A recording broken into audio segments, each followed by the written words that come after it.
we're Michigan Tech's Axes and O's, and this is how we made our felling axe. Our starting material was a 3-inch diameter by 2-inch thick billet of 4140 steel provided by our industry partners at Cornell Forge.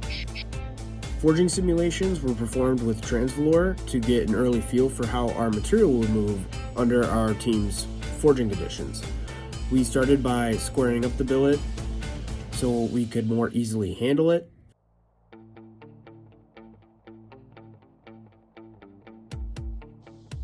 Before hammering with the press, we manually marked down where we wanted the holes to be.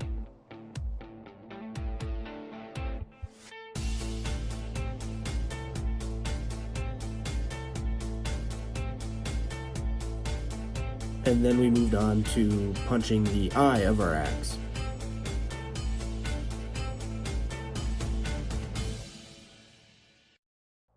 Following the punching step, we used a drift to make the eye of the axe a little bit larger. Triangular and rectangular dies were brought in to shape the blade and the back end of our submission.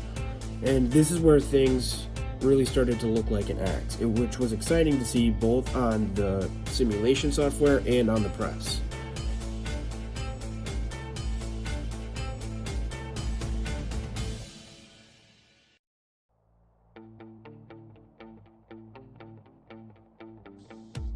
After the cheeks were cut in, we bit down on the edge of the axe with the press. By repeating this process, we were able to draw out the blade.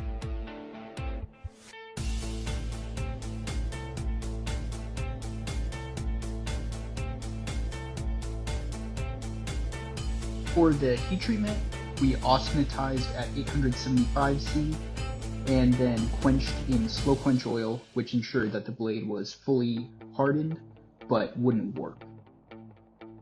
After quenching, we put the blade in a tempering furnace at 400 degrees C for about an hour, which made sure that our axe would be very tough.